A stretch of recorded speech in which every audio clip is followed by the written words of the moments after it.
Hello everyone, welcome to Online Help Guide. Today in this video, I'm going to show you how to get the realistic crying filter on Snapchat. And without any further ado, let's get started. First, open the Snapchat app.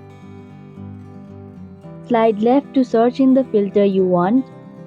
And if you don't find the filter, click on the search icon on the bottom of your screen. Again, click in the search bar and type in crying. Here you can see that there are a lot of options. Select any filter you like and enjoy its effects. Thank you for watching Online Help Guide. Hope this video was helpful. If it was, then hit the like button and comment down if you have any questions or feedback. Also, if you are new to our channel, subscribe and hit the bell icon so that you don't miss our upcoming videos.